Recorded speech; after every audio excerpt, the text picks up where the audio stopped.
What's going on, family? And welcome back to the From the Bottom FS Reaction channel, man. Today we have David Cross, Why America Sucks at Everything. Let's go ahead and get into it. Come on.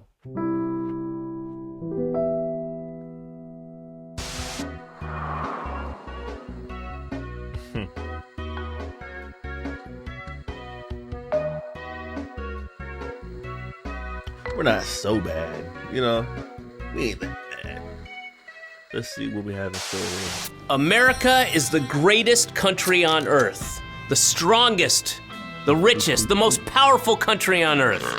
As an American, I'm sure you've heard that roughly 135 times a year. 235 if you go to public school. 335 if you go to a Christian academy. We're told that Americans have the best lives of any people in the world. That we have low taxes, small government, and the highest living standards on earth. And most inaccurately, that we're the freest.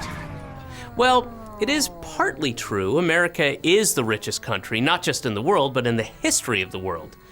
It's really hard to comprehend just how rich we are. We have 18 million people who are millionaires. American households own about $100 trillion in wealth, an almost unthinkable amount of money. Okay, so America is the richest country ever. But that was a bar right there. 18 million millionaires? We have 18 million millionaires? Hey man, we gotta get it. Let's go. Okay, so America is the richest country ever. But there's a curious paradox. Most Americans actually have a much worse standard of living than people who live in poorer countries like Germany or Finland or Britain, but how can that be? That shouldn't make any sense. Well, here's the shitty deal. Americans get significantly worse services because our tax dollars don't fund them. So of course our services are worse, and thus we enjoy less happy lives than people who live in the aforementioned countries. Not that difficult a concept to conceive, really. You get what you pay for, said the cartoon dog to the other cartoon dog. And while you might think the reason American tax dollars don't fund as many services is because we pay lower taxes than other countries, that's not even true. When you add federal, state, local, and sales taxes and include other costs and services that our taxes don't cover but other countries' taxes do, like our uniquely high health insurance premiums, you'll find that Americans actually give away more of their wages than most of the developed world. For example, in Canada, for a married worker with 2 kids, all of the previously mentioned costs combined, from taxes to health insurance premiums, make up only 11% of the average wage. In the UK, it's just about 26%. Meanwhile, once you tack on the cost of our outlandish health insurance premiums, you're spending a whopping 43% of your paycheck. That's more than France, Finland, Sweden, and Norway. In real reality, Americans keep much less of what we own than in other countries. In other countries, their All right, so to me that is kind of true though. We do get taxed a lot. From every move we make, from every place we go to everything we buy. Even the stuff we don't buy, we just exist. We have to pay for the roads and infrastructure and all that kind of stuff. That does add up. So he does have a point there. But we're always taught to believe, kind of like that our money is going to the important things behind the scenes, to keep our roads clean and drivable, and keep our skies clean. But as we get older, man, we kind of realize that a lot of that stuff's not true. You know what I mean? And on top of that, a lot of these politicians are taking that money out of the fund for the state and putting it right into their pocket. Let's get back into it, man. Come on. Americans keep much less of what we own than in other countries. In other countries, their government takes a bit more tax, but then gives that money back to their citizens in the form of healthcare or job support, or a general safety net for all vulnerable citizens, no matter how dusky they are. So what do Americans get for the money we pay in? Well, sure, we get a crumbling infrastructure, shameful homelessness, and millions of hungry, neglected children, but we also get some of the worst services in the developed world. Again, our healthcare. American healthcare is simultaneously the most expensive, the least efficient, and the least effective healthcare system in the developed world. Hey, the devil's trifecta. And in exchange for this extremely expensive And even with that also, I can believe in that too, because I mean, the cost of some of the The medicine for the not simple things, but like for medicine that barely costs anything to make. Some of the medicine for diabetes, some of the medicine for some of the daily issues that we have to pay for does cost like $100 a bottle, $200 a bottle. And your insurance is only going to cover it up to so many times a year, and after that you're on your own. So health costs in America, that does make sense. That does make sense because health costs in America can get outrageous, and don't let it be something serious like surgery or something like that. Then it just becomes unaffordable. You gotta sell your house, sell your kidneys, just to continue to live on. So this is interesting. Let's keep it going. Hey, the devil's trifecta. And in exchange for this extremely expensive, inefficient healthcare system, what do we get? Well, we get some of the worst health outcomes in the developed world. We have fewer hospital beds per capita than people in Turkey or Brunei. Americans have a lower life expectancy than people in Lebanon or Cuba. And in the Mississippi Delta and much of Appalachia, life expectancy is lower than in Bangladesh. In fact, in 2017, the United Nations sent a commissioner to West Virginia to document what he saw, and he described, quote, third world conditions of absolute poverty, unquote. We even have a higher infant mortality rate than people in Russia and Serbia. In every single metric, America does worse across the board. So why is healthcare so expensive? Because it's so complicated. You have to look for in-network physicians, schedule an established care appointment, beg for coverage from your insurance company that couldn't care less about you, and that's if you're lucky enough to have good insurance. Compare that to Britain and all of those other evil, socialist-light countries where it's simple. Public hospitals provide free treatment to people who need it. That's it. That's it. I'll repeat that. Public hospitals provide free treatment to people who need it. And here's the best part. Even within that, I can imagine having to prove you actually need something, that might be an obstacle in itself in those countries. Because, they probably have you fill out tons of paperwork, tons of background checks, and you probably need 2 or 3 referrals from doctors, especially if it costs a lot of money. So there's probably something behind that makes that difficult within itself as well. But interesting facts, though. Let's keep it going. Treatment to people who need it. And here's the best part. Even though Britain offers healthcare for free, their system is actually a lot cheaper to run than ours. Per capita healthcare spending in the US is almost 3 times what it is in Britain, and almost 5 times what Canadians spend. In fact, Americans spend the most per person of any country in the world for healthcare. But the free market is more efficient, you screech. But in America, private systems often aren't efficient at all. Private drug companies have an incentive to charge whatever they can get away with for pharmaceuticals. In Canada, a carton of insulin costs about $20. In the US, it costs $300. That's exactly what I was saying. And with private insurance companies footing the bill, hospitals have an incentive to get as much money out of patients as possible too. In 2015, the average cost of an MRI scan in the US was $1,119. But it was only $215 in Australia. And like those simple prices make a huge difference. Like to a lot of people, $1,000 may not be a lot of money, but to the majority of people, you can do a lot with $1,000, man. So having to pay that full amount too for your medical bills, can make or break you, man. A couple $1,000s here or there, man, can make and break the majority of homes in America right now. I guarantee you that. Let's get back into it. $18. But it was only $215 in Australia. Spain, about $181. And our healthcare system is so inefficient that we spend over a third of our cost on administration. The United States spends significantly more on administration than we spend on preventative or long-term healthcare. That's just not smart. Okay, we get it. We all know that American healthcare is so much more expensive, you say, but that's the cost of having the freest freedom in God's favorite country. Well, guess what? Medical procedures that are totally free in Britain, like giving birth, cost tens of thousands of dollars in the United States. I mean, you want to talk about the cost of freedom. Sadly, because of these high costs, Americans often avoid going to the doctor, something almost half the population say they do. That's all facts.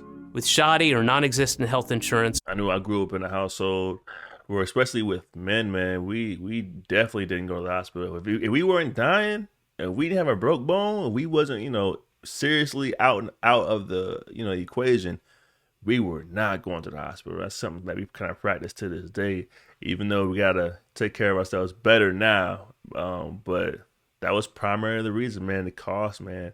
The cost. People, we grew up in a society where we just couldn't afford, healthcare and couldn't afford to take care of ourselves, mentally or physically sometimes. You know what I mean? So, interesting take, man. Americans will wait until their conditions force them into the emergency room where treatment is far more expensive. Again, not a smart system. Quite often, they end up putting off medical visits and dying. Susan Finley, a 53-year-old Walmart employee in Colorado, got pneumonia and took one day off of work beyond what Walmart's policy allows. So of course, Walmart's gonna Walmart, which they did by firing her. Without her job, she lost her nominal health care coverage, she struggled to find new work, and after avoiding a visit to the doctor for flu-like symptoms, she was found dead in her apartment. Wow. That's sad. When Americans do manage to get treated, they frequently can't afford it. Simple, life-saving treatments can cost tens or hundreds of thousands of dollars, and if they don't have really good insurance, they're forced to take on medical debt. Tens of millions of Americans owe medical debt, often into the tens of thousands of dollars. Meanwhile, in a country like Britain or Norway, medical debt is almost unheard of. But hey, that's why GoFundMe is such a critical component of American healthcare.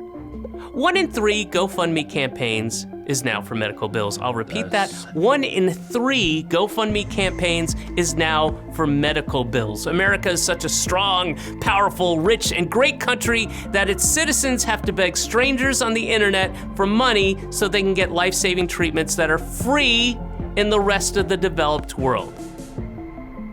But hey, that's just healthcare. Americans get terrible deals wherever you look. And it's never going to change. I'm not going to say never, but there's so many, the structure of the medical system is so solid. They know they're raking in billions, if not trillions, you know what I'm saying, hand over fist, from the majority of Americans. And it's a big system, man. It's like one big system. You got a McDonald's on every corner, Burger King everywhere, Taco Bell, all these fast food chains that give you all this trash food with all these chemicals in it. You know what I mean? All these preservatives that cause all these issues. You know what I mean? You drive past 20 McDonald's before you can make it from your job to work. You know what I mean? So it's just America. I mean, it does have its bad side or whatever. And that's definitely one of the biggest ones, man. Our health, man, the way we get, our bills laid out for us because of our health issues, because of the way we were brought up. And I would say most of our issues come from what we eat, what we digest. That's it. Period. I mean, look what they're putting in our food, man. Look what they're putting in our burgers and our chicken McNuggets. You can't eat, even when you go to the store, you can't eat anything. It seems like you can't eat anything. All you could do is go to the produce section and get everything fresh, and try your best, try your luck. But we all know that costs so much money up front.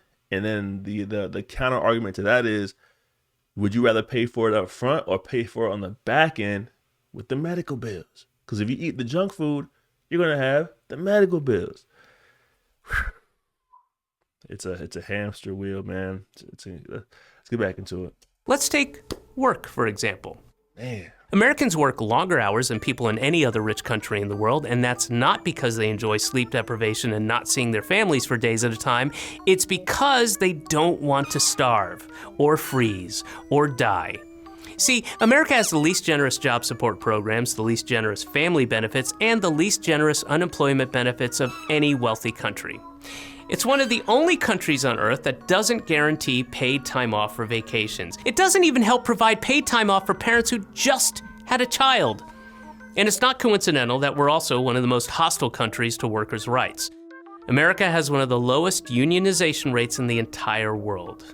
Maybe this deprivation, our refusal to give people the means to lead a good, dignified life commensurate with how rich our country is, can explain a bit of what we've seen in the United States over the last few decades. Fraying communities, rising rates of depression and suicide, huge numbers of deaths from drug overdoses.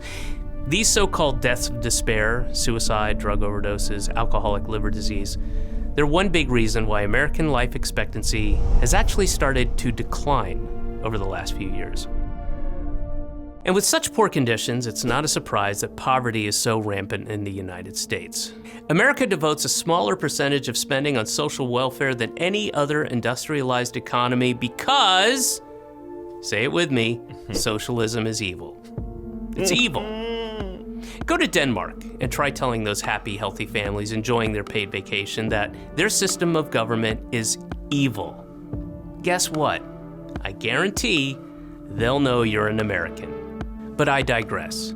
America also has the highest rate of child poverty of any developed country, and the highest percentage of workers earning significantly less than the national median income. That seems pretty evil to me, especially since such a tiny fraction take as much of your money for themselves and their families as you will let them. All the while, both parties smile and shake hands. Across every single metric, no people accept a worse deal than Americans today. High taxes. And he just said a bar right there. The bar right there that I heard was kind of like, all these issues are all going on in America right now, right? And the Republicans, the Democrats, they talking about some nonsense. They be arguing over some crazy nonsense that don't have a huge impact on the majority of Americans that can make an impact in our lives.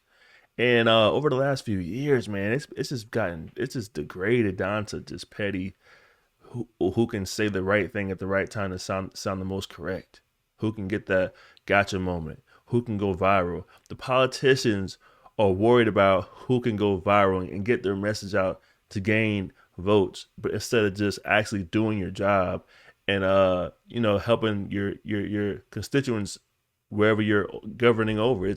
It's crazy. It is kind of embarrassing though, man. Turn on the news and they're talking about some crazy stuff that has nothing to do with the majority of Americans, man. No people accept a worse deal than Americans today. High taxes, high cost of living for next to nothing in return from the government. The most expensive healthcare system for the worst health outcomes. More money taken from workers for the highest rate of child poverty. We are the richest country in the history of the world, but we have fewer miles of high-speed rail than Uzbekistan. We are the greatest country in the world, yet we have the most people in prison of any country, and the highest incarceration rate as well, and a higher rate of police killings than in Angola and Sudan.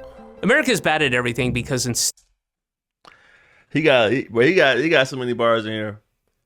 And we're taught that these other countries are the violent places. The violent countries are the terrible places to live, or the terrible, you know what I mean?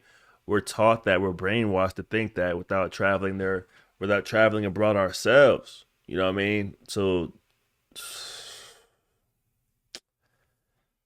instead of choosing to make life better for people through a public healthcare system or more generous childcare policies or better public transit or programs that allow people to spend more time with their families, American law is designed and crafted to protect a class of parasitical middleman industries. Instead of using a proportionally tiny piece of the massive amount of the wealth in this country to make people's lives healthier and happier, most of our elected leaders are, and have been for generations, engaged in a massive project of looting, gently and lovingly guiding as much money as possible from working people into the pockets of the well-connected and the ultra-rich. I was just saying that. Think about that as we start hearing about the inevitable rise in homelessness, poverty, starvation, and sickness that will occur during these coming months and years in the greatest, strongest, richest, most powerful country on the face of the earth. I'm David Cross for the Gravel Institute.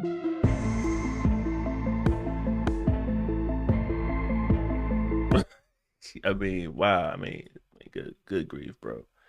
So that was David Cross, Why America Sucks at Everything. And we already know that every country has things they have to work on. But for us to, we're always bragging and boasting about being the best at everything. in a lot of situations we are leading in as far as like sports or whatever have you. And the ability to make money in America is there.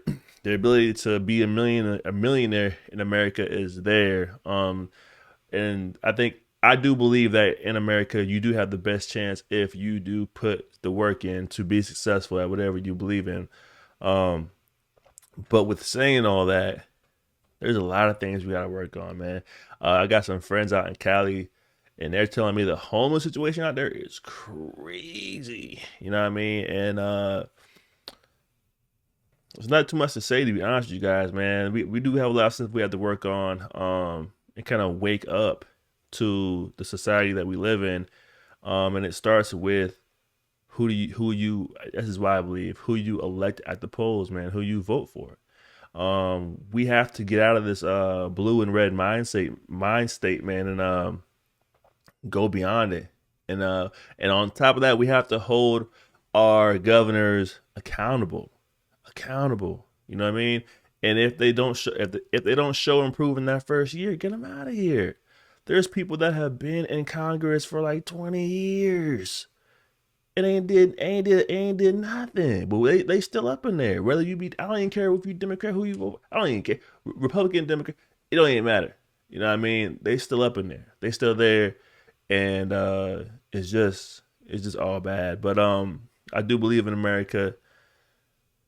I mean, all countries have things they have to work on, like I said before. But I think this is the best place to live, from my perspective. Now, I come up from working. I pretty much had a full time job since I was 16 years old. I've worked, went to graduate high school, graduated college, worked in management for almost 10 plus years, and I've seen it done before. I've seen people that I know grew up poor and they are becoming millionaires around me. You know what I mean? So it's all what you want to do. If you want to be a millionaire, be a millionaire. If you want to be a family man, be a family man. If you want to be a nurse, stay at home mom, you want to be a doctor, you want to be whatever. I mean, there's so many things, coding, whatever you want to do, it's out here. And I think we are the best at providing that opportunity. Yeah, we got our things we have to work on, but we are the best at providing the opportunity. If you guys have any comments or any feedback, let me know down in the comment section, man. And as always, we're going to go ahead and get out of here. If you made it to this part of the video, make sure you guys click like, subscribe to this content, stick with your boy. And let's go ahead and wrap this thing on up. Until next time. Peace.